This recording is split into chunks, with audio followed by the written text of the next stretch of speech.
Hello students, मैं आज आपके सामने बहुत ही इंपॉर्टेंट क्वेश्चन लेकर आया हूं क्लास 11 का हिंदी इलेक्टिव का चैप्टर नंबर 5 से रिलेटेड। अभी तक जैसा भी क्वेश्चन पूछा गया है 2010 से लेकर 2023 तक, मैं सारा का सारा क्वेश्चन आज आपके सामने एक एक करके मैं प्रस्तुत करने वाला हूं। और ये जो क्वेश्चन मैं बता रहा हूं ना, ये ब्लूप्रिंट और आप लोगों का final exam to the point of the most important question है। तो बिल्कुल आप लोग क्या करें, इस वीडियो को अंत तक देखेंगे। चैनल पर नए आए चैनल को सब्सक्राइब करके बेल आइकन को जरूर प्रेस करें ताकि मैं कोई भी नोटिफिकेशन अपलोड करूं सबसे पहले आप लोगों तक पहुंच सके। अब जैसे एग्जाम देने के लिए जाएंगे ना, हिंदी इलेक्टिव का हो या हिंदी कोर का या इंग्लिश इलेक्टिव या इंग्लिश कोर का, तो आपके सामने ना पहला पैसेज ही पूछे जाते हैं। और मैं बहुत इंपॉर्टेंट सेशन बता रहा हूं मेरे प्यारे, ये जो मैं सेशन बता रहा हूं ना, याद रखिएगा जितना भी इंपॉर्टेंट क्वेश्चन है 2010 से लेकर 2023 तक सारा का सारा मैं इंपॉर्टेंट क्वेश्चन में बताने की कोशिश करूंगा इस वीडियो के माध्यम से। बस आप लोग अंत तक बने रहेंगे, ठीक है। सबसे पहला इंपॉर्टेंट जो आती है ना आप लोगों का क्या, तो बताएंगे सर छोटा सा पैसेज को स्टडी करना है और स्टडी करने के बाद इससे रिलेटेड 3-4 क्वेश्चन होगी और आप लोगों को इसका उत्तर बता देना है। आप लोग सोचेंगे सर पैसेज को बताने का कोई जरूरत नहीं, हम लोग तो खुद कर लेंगे। नहीं मेरे प्यारे, इतना आसान होता ना तो आप लोग जो पैसेज से रिलेटेड चाहे वो हिंदी का हो या इंग्लिश का हो, आप इजिली से सॉल्व कर सकते थे। लेकिन नहीं, यहाँ पे आप लोगों को थोड़ा सा ट्रिक लगाना होगा और सारा का सारा क्वेश्चन सॉल्व चुटकी भर में आप लोगों का सॉल्व हो जाएगा, ठीक है।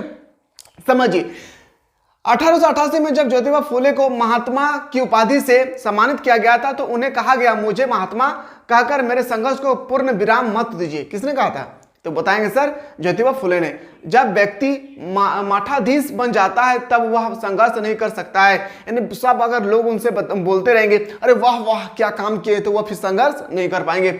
इसलिए आप सब साधारण जन की रहने दें और बोल रहे कि तुम साधारण रहे, कितना भी बड़ा एक्सपेरिमेंट क्यों ना कर दे, आप जो है एरोप्लेन क्यों ना बना दे, लेकिन आप ना एक साधारण व्यक्ति की तरह रहें।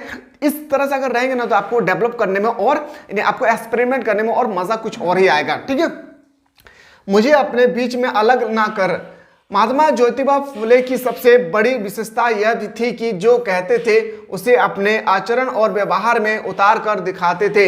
इस दिशा में अक्सर उनका पहला कदम था। अपनी पत्नी सावित्री बाई, कई बार पूछा गया है कि ज्योतिबा फुले के बीवी का नाम क्या था, वाइफ का नाम क्या था, आपसे पूछे जाएंगे तो याद रखिएगा, बोलेंगे सर सावित्री बाई को शिक्षित करना।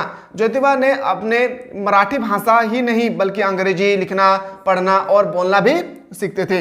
जो ज्योतिबा फुले थे वह मेनली मराठी भाषा के कवि था, लेकिन वो कहते थे कि मैं मराठी में भी नहीं रुका हूँ, मैंने अंग्रेजी बोलना सीखना, हिंदी बोलना, हिंदी लिखना, सारा का सारा चीज मैं धीरे धीरे सीख गया हूँ जब मैं मेहनत किया हूँ, ठीक है। ये आपका एक छोटा सा स्टोरी था। अब आते हैं सर पहला जो क्वेश्चन आपके सामने, इसका आंसर आपको बताना है। कैसा क्वेश्चन पूछे जाएगा, देखिए पहला जो क्वेश्चन है कि प्रस्तुत पंक्तियों के लेखक कौन है। जो मैं चीज बता रहा हूँ ना, एकदम आप लोग को बिल्कुल देख लेना है, चाहे वो ब्लूप्रिंट का एग्जाम हो चाहे फाइनल एग्जाम। बहुत इंपॉर्टेंट सेशन में बता रहा हूं मेरे प्यारे, ध्यान दीजिएगा।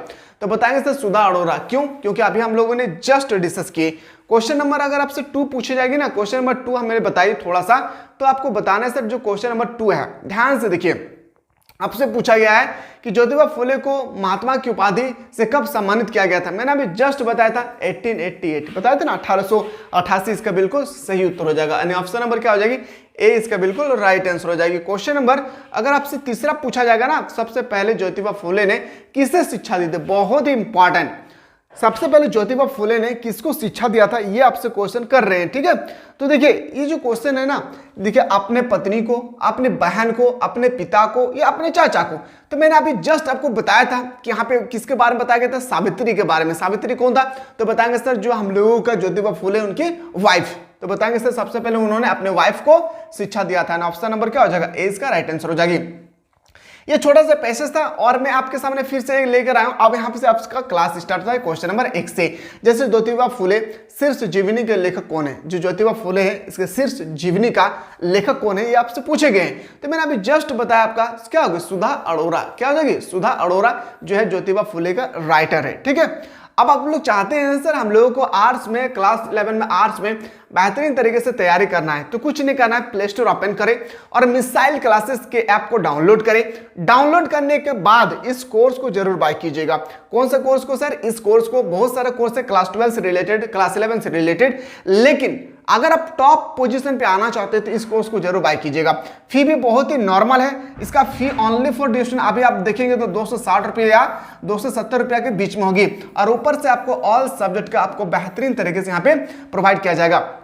यहाँ सबसे इंपॉर्टेंट बात ये बनती है ना कि चैप्टर बाय चैप्टर आप लोगों को तो बताया जा रहा है, चैप्टर बाय चैप्टर तो बताया जा रहा है, लेकिन सबसे इंपॉर्टेंट बनती है क्या पता है, सेट। सेट का मतलब होता है सिलेक्टेड सेट, जो बहुत ही इंपॉर्टेंट है। सिलेक्टेड सेट, एक सब्जेक्ट में आपको 5 सेट प्रोवाइड किया जाएगा। जैसे मैंने मान के चल रहा हूं हिस्ट्री का, किसका सर, हिस्ट्री का मैं मान के चल रहा हूं, हिस्ट्री में आप लोगों को 5 सेट प्रोवाइड करेंगे, और एक सेट में ना आप लोगों को 40 क्वेश्चन होगा। जब मैं बात करूं इसको काउंट करेंगे तो 200 क्वेश्चन। जब इस 200 क्वेश्चन को अगर आप लोग कर लेते हैं अच्छी तरह से, मैं आशा करता हूं कि इसका 80% क्वेश्चन जो है, 80 से 90% क्वेश्चन जो है इसी 200 में से क्वेश्चन होगी।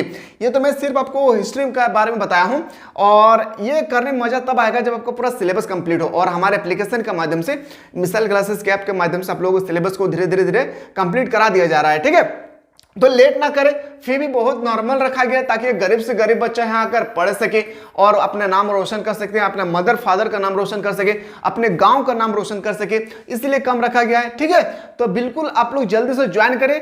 कोई भी दिक्कत ही होगी, ऑलरेडी नीचे नंबर दिए गए, इस नंबर के माध्यम से आप लोग हमारे ऐप के माध्यम से हमारे टीम के साथ कनेक्टेड हो सकते हैं, पूछ सकते हैं सर हम लोगों को और क्या क्या फैसिलिटी है, क्या हम लोग सर क्लास ज्वाइन करना चाहते हैं तो हम लोगों को फोन पे नहीं यूज नहीं करते तो हम लोग क्या कैसे करेंगे, सारा का सारा चीज आप लोग वहां पे प्रोवाइड ऑलरेडी किया जा रहा है। तो लेट ना करें, जल्दी से ज्वाइन करें, आपके लिए बहुत ही अपॉर्चुनिटी है इस ऐप को अगर आप लोग बाय करते हैं तो। ठीक है, चलिए हम लोग क्वेश्चन पे आते हैं। सर क्वेश्चन हम लोग नेक्स्ट पे आते हैं, ज्योतिबा फुले का विवाह किस वर्ष हुई थी। देखिए ज्योतिबा फुले का महात्मा की उपाधि दिया था 1888 में, लेकिन अगर आपसे पूछा जाएगा ना ज्योतिबा फुले का विवाह किस वर्ष हुई थी तो बताएंगे सर 1840 ईस्वी। क्या बताएंगे सर 1840। ऑप्शन नंबर क्या हो जाएगा, सी इज द राइट आंसर होगा।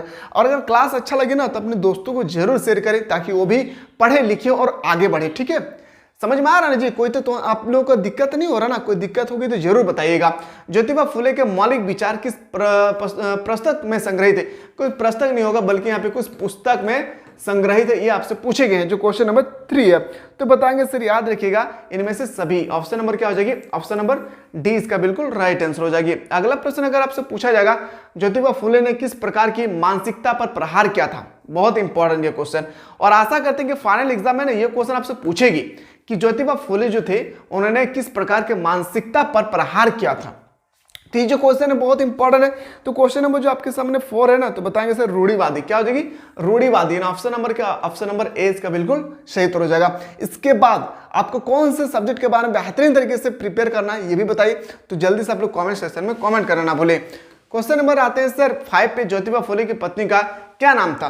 ज्योतिबा फुले की पत्नी का जो नाम था सावित्रीबाई, मैंने अभी जस्ट बताया।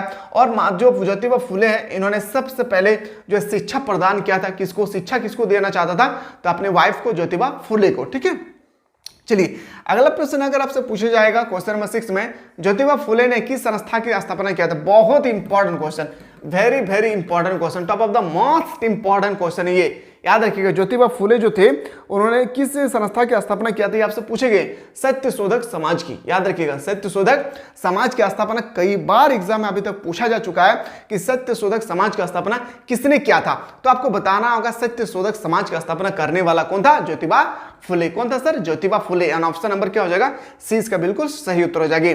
चलिए अच्छा लग रहा होगा ना, आप लोग कोई दिक्कत होगी जरूर बताइएगा। ठीक है, बस आप लोग पढ़िए क्योंकि आप लोग हमारे देश का भविष्य, अपने मम्मी पापा का भविष्य का लाठी है। आप लोग पढ़ेंगे, देखिए दुनिया में ना गरीबी को दूर करने का कोई रास्ता नहीं है शिक्षा के अलावा। क्यों, क्योंकि आप चोरी तो कर नहीं सकते, आप तो 2 नंबर कोई काम कर नहीं सकते, लेकिन अगर आप पढ़ लिख कर कोई अच्छा मकाम हासिल कर लेते, अच्छा पोजीशन पर पहुंच जाते, तो अपनी गरीबी को दूर कर सकते हैं। और गरीबी को दूर होने के साथ साथ आप किसी को मदद भी कर सकते हैं। और ये कब कर सकते हैं, जब आप शिक्षित होंगे, पढ़ेंगे अच्छी तरह से, मेहनत करेंगे, तभी ना हो पाएगा। इसके अलावा तो कोई चांसेस नहीं है। इसलिए क्लास जो है 10 तक, क्लास 1 से लेकर क्लास 10 तक हम लोग को समझ में नहीं आता हम लोग को फ्यूचर में बनना क्या है, करना क्या है।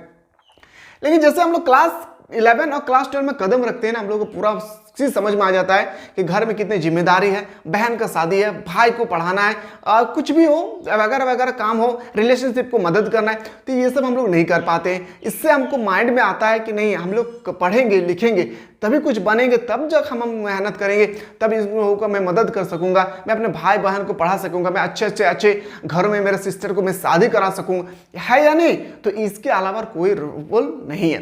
तो इसलिए क्लास जो है 11 12 में आप लोगों को 2 साल बेहतरीन तरीके से स्टडी करना है। और जब इस 2 साल को स्टडी करेंगे ना, आपको फ्यूचर में जो चीज़ आप करना चाह रहे हैं ना, धीरे धीरे आप लोगों को देखना शुरू हो जाएगा। लेकिन इसके लिए बाबू रे क्लास 11 और क्लास 10 में पूरा कड़ी मेहनत करना होगा, तब जा करोगे। इतना आसान नहीं है। लेकिन पढ़ाई जितना आसान है ना, इसके अलावा कोई भी जीवन में कोई ऐसा काम नहीं है। पढ़ाई जितना आसान है उतना आसान कोई काम है। इसलिए बार बार कहता हूं कि आज 8 घंटा पढ़ लो, नहीं तो एक दिन ऐसा समय आएगा कि 8 घंटा आपको घर से दूर जाकर काम करना पड़ेगा। ठीक है, चलिए क्वेश्चन नंबर नेक्स्ट पाते हैं। ज्योतिबा फुले के रचनाकार सुधा अरोरा मूलतः एक है, क्या है? नाटककार, व्यंग्यात्मक, कथाकार या फिल्मकार। ये भी क्वेश्चन ना अभी तक कई बार पूछा गया है। तो आपको जो क्वेश्चन नंबर 7 है इसका आंसर आपको बताना है। बताएंगे सर कथाकार होगी, क्या होगी? कथाकार। ऑप्शन नंबर डी इसका बिल्कुल राइट आंसर हो जाएगी। मूव करते हैं अगला प्रश्न। अगर आपसे पूछा जाएगा ज्योतिबा फुले ने पूंजीवादी और पुरोहितवादी पर अपनी किस किताब को कुठारघात किया था? गुलामीगिरी, कांसे का गिलास, पंखों की उड़ान या आपसे बताना ऑप्शन नंबर डी इनमें से कोई नहीं। जो क्वेश्चन नंबर 8 है इसका राइट आंसर जो होगा बहुत ही इंपॉर्टेंट है कि उसने अपने जो बताया था सर क्वेश्चन नंबर 8 जो है, ये क्वेश्चन जो है बिल्कुल आप लोग सही उत्तर बता रहे हैं। ठीक है, इसका राइट आंसर हो जाएगा गुलामगिरी। क्या हो जाएगी? गुलामगिरी। ऑप्शन नंबर क्या हो जाएगा? ए इसका बिल्कुल राइट आंसर होगा। आप लोग बिल्कुल सही उत्तर बता रहे हैं। ठीक है, ऐसा ही आप लोग बताते रहें ताकि आप लोग पढ़िएगा लिखिएगा तब तो आगे बढ़ सकेंगे ना। चलिए क्वेश्चन नंबर हम लोग जो मूव करते हैं, क्वेश्चन नंबर हम लोग अगला आते हैं sir. Question number next, Jyotiba Phule और उनकी पत्नी के अथक प्रयास से भारत में लड़कियों और की शिक्षा, बहुत इंपॉर्टेंट है। कौन सा ऐसा व्यक्ति था जिन्होंने लड़कियों की शिक्षा पर ज्यादा प्रहार किया था, ज्यादा जोर दिया था? ज्योतिबा फुले और उनकी वाइफ सावित्री बाई। लड़कियों की शिक्षा की पहली पाठशाला की स्थापना कब हुई थी? बहुत इंपॉर्टेंट है, तो याद रखिएगा 1845, 1870, 1848 या 1860। तो बताएंगे सर इसका जो राइट आंसर हो जाएगी ना 1848। ऑप्शन नंबर क्या हो जाएगा? ऑप्शन नंबर बी इसका बिल्कुल राइट आंसर हो जाएगी। क्वेश्चन नेक्स्ट पे आते हैं, किस संस्था द्वारा 1978 में सुधा अरोरा को विशेष पुरस्कार से सम्मानित किया गया था? कब? तो 1978 को। और 1888 को इसको क्या दिया गया था? बताएंगे सर महात्मा की उपाधि। और वह कह रहे थे ज्योतिबा फुले कि मुझे महात्मा की उपाधि नहीं चाहिए, क्योंकि महात्मा की उपाधि अगर इंसान को मिल जाए तो वो अकड़ दिखाते हैं और वो इस तरह से वो आगे एक्सपेरिमेंट नहीं कर पाते हैं सही से। ठीक है, तो चलिए अगला प्रश्न है कि इसका राइट आंसर बताना। उत्तर प्रदेश की हिंदी संस्था, राजस्थान के साहित्य अकादमिक या बिहार साहित्य अकादमिक, या इनमें से कोई नहीं। और जो भी एप्लीकेशन से पढ़ रहे हैं मैं उन लोगों को ऑलरेडी PDF आप लोगों को प्रोवाइड कर दिया हूं, वहां पे जाकर आप लोग देख सकते हो विद आंसर के साथ। ठीक है, तो क्वेश्चन नंबर जो 10 है बहुत ही इंपॉर्टेंट है। तो बताएंगे सर ये जो क्वेश्चन नंबर 10 है इसी तरह से आपके पेपर में क्वेश्चन आएगी। तो उत्तर प्रदेश के हिंदी संस्थान में, कौन से? उत्तर प्रदेश के हिंदी संस्थान में। ऑप्शन नंबर क्या हो जाएगी? ऑप्शन नंबर ए इसका बिल्कुल राइट आंसर हो जाएगी। क्वेश्चन नंबर नेक्स्ट बताते हैं, ज्योतिबा फुले जीवनी में लेखिका ने ज्योतिबा फुले और उसकी पत्नी द्वारा समाज के किए गए किस कार्य का उल्लेख किया है? यानी ये स्टोरी जो है ना ज्योतिबा फुले में, इसमें जो बताया गया है कि एक लड़की हो या एक लड़का, उसको शिक्षित होना बहुत जरूरी है। इसमें बताया गया, इस स्टोरी में जब आप स्टडी करेंगे तो आपको पता चलेगा। तो यहाँ पे बताया ज्योतिबा फुले की जीवनी में लेखिका ने ज्योतिबा फुले और उसकी पत्नी द्वारा समाज में किए गए किस कार्य पर उल्लेख किया था? धार्मिक, शिक्षा संबंधित कार्य या समाज सुधार के, इनमें से सभी। तो मैंने अभी जस्ट बताया था इसका राइट आंसर क्या हो जाएगा? इनमें से सभी उन्होंने बताया था। ऑप्शन नंबर क्या हो जाएगी? डी इसका बिल्कुल राइट आंसर हो जाएगा। क्वेश्चन नेक्स्ट है, ज्योतिबा फुले और सावित्री बाई ने जीवन से आज के समाज को क्या परिणाम मिलता है? क्योंकि उन्होंने बहुत ही अच्छी तरह से प्रयास किया था, इसलिए ताकि जिस तरह से लड़का पढ़ रहे हैं महिलाओं को भी पढ़ना चाहिए, जिस तरह से बॉय लोग पढ़ रहे हैं इस तरह से गर्ल्स को भी स्टडी कराना चाहिए। बाप को चाहिए अपने बेटियों को भी पढ़ाएं लिखाएं और आगे बढ़ाएं, क्योंकि समाज को आगे बढ़ाने के लिए सबसे बड़ा हाथ होता है लड़की का। लड़की शिक्षित होगी ना तो लड़का कभी भी अशिक्षित नहीं होगा, याद रखिएगा। ठीक है, इसलिए लड़कियों को शिक्षित करना बहुत ही जरूरी है। तो बताएंगे सर सामाजिक कार्यों में भेदभाव करने की प्रेरणा, स्वार्थी सिद्ध के स्थान पर सेवा भावना को प्रमुखता देने की प्रेरणा, साधारण मनुष्य से भगवान बन जाने की प्रेरणा। ये जो ऑप्शन नंबर जो क्वेश्चन नंबर 12 है इसका आपको राइट आंसर बताना है। तो बताएंगे सर ऑप्शन नंबर क्या हो जाएगी? 20 का बिल्कुल सही उत्तर हो जाएगा। ठीक है, चलिए क्वेश्चन नंबर नेक्स्ट में। और जितना भी क्वेश्चन मैं बता रहा हूँ ना, याद रखिए ये सब प्रश्न हल्के में नहीं लेना है। सारा का सारा प्रश्न मैं बता रहा हूं 2010 से लेकर 2023 तक इस चैप्टर के माध्यम से जितना भी प्रश्न पूछे गए सारा का सारा प्रश्न मैं बेहतरीन तरीके से आप लोगों को प्रोवाइड कर रहा हूं। ठीक है, बस आप लोगों को अपनी कॉपी पे नोट डाउन कर लेना है। ज्योतिबा फुले ने आदर्श परिवार किसको माना है? जो ज्योतिबा फुले है उन्होंने आदर्श परिवार किसको माना था? बताएगा सर, पिता बौद्ध, माता ईसाई, बेटी मुसलमान और बेटा सत्यधर्मी हो, तब जाकर इसको बताया था क्या? आदर्श परिवार। यानी ऑप्शन नंबर क्या हो जाएगी? डी इसका बिल्कुल राइट आंसर हो जाएगा। क्यों बताया था? क्योंकि सुधा अरोरा जो दी थे, सॉरी आपका ज्योतिबा फुले थे, उन्होंने कहा कि कोई भी धर्म नहीं होता है, सब अपने अपने धर्म को सर्वश्रेष्ठ माने, सब अपने धर्म को अच्छा माने, लेकिन कोई भी व्यक्ति किसी भी धर्म को क्या करे? बुरा ना बताएं। जिस तरह से हम लोग देखते हैं ना कि बहुत सारे लोग होते हैं जो अपने धर्म को बड़ाई करते हैं और दूसरे धर्म को नीचे गिराने की बात करते हैं। सुधा जो हम लोग जो ज्योतिबा फुले हैं उन्होंने कहा ये बिल्कुल गलत है। ठीक है, ये धर्म के अंतर्गत नहीं आता है। क्वेश्चन नंबर नेक्स्ट पे आते हैं कि ज्योतिबा फुले की स्त्री और पुरुष के बीच किस प्रकार के संबंध चाहते थे? जो ज्योतिबा फुले ने किस प्रकार की समानता चाहते थे? तो बताएंगे सर समानता। याद रखिए क्या है? समानता। वो चाहते थे ज्योतिबा फुले की पुरुष को जितना हक मिले, जितना उसको ऑफर मिले, उतना गर्ल्स को भी ऑफर मिलना चाहिए, तभी जाकर हमारे समाज सुधर सकता है और हमारे समाज को आगे बढ़ाने में सक्षम होगी। ठीक है, क्वेश्चन और जो 14 है इसका राइट आंसर हो जाएगा, ऑप्शन नंबर 20 का राइट आंसर हो जाएगा। चलिए अगला प्रश्न देखते हैं। क्वेश्चन नंबर नेक्स्ट जो है, देखने से पहले मैं आपको बता दूं, अगर आप लोग बेहतरीन तरीके से तैयारी करना चाहते हैं तो प्ले स्टोर में सर्च करें मिसाल क्लासेस के आपको, और इस कोर्स को जरूर बाय कीजिएगा। देखिए जिसका फी बहुत ही नॉर्मल है, आप अच्छी तरह से यहाँ पे जाकर आप क्या कर सकते हैं, कोर्स को बाय करें और यहाँ पे आप लोग सेलेक्टेड क्वेश्चन के साथ पढ़ाई करके 2024 में टॉपर बन सकते हैं। ठीक है, एकदम टू द पॉइंट है यहाँ पे क्वेश्चन। हर एक सब्जेक्ट में आप लोगों को 5-5 चैप्टर बाय चैप्टर तो पढ़ाई जा रहा है, लेकिन सबसे इंपॉर्टेंट बनती है ना सिलेक्टेड क्वेश्चन। तो सिलेक्टेड क्वेश्चन का मतलब होता है एक सेट में आप लोगों को, एक सब्जेक्ट में आप लोगों को 5 सेट दिए जाएंगे, एक सेट में 40 क्वेश्चन होगी, और ऐसा सेट को बनाया गया है, जब आप स्टडी करेंगे तब आपको पता चलेगा कितना इंपॉर्टेंट है ये सेट। ठीक है, तो इस कोर्स को जरूर बाय कीजिएगा आप लोग। क्वेश्चन नंबर नेक्स्ट है कि अस्पृश्य जातियों के उत्थान के बारे में ज्योतिबा ने क्या उपाय किए थे? तो क्या उपाय किए थे? अस्पृश्य मतलब होता है, यहाँ पे गलत लिखा है छुआछूत, इसका मतलब आप छूत भी लिख सकते हैं। ठीक है, छुआछूत व्यक्तियों के लिए क्या उपाय निकाले थे, ये आपसे पूछा गया। तो बताएंगे सर अस्पृश्य जाति के बच्चों की शिक्षा का विरोध क्या था? देखिए उन्होंने बताया था कि शिक्षित होना बहुत ही जरूरी है। ठीक है, चलिए आशा करते हैं मेरे प्यारे कि आप लोगों को समझ में आ गया होगा। अब आपके बाद अगर कोई भी दिक्कत होगी तो आप लोग बताइए जरूर। ठीक है, और इसी तरह से मैं और भी इंपॉर्टेंट क्वेश्चन आप लोगों के पास मैं लेकर आने की कोशिश कर रहा हूँ। तब तक आप लोग नेक्स्ट वीडियो पर बने रहें।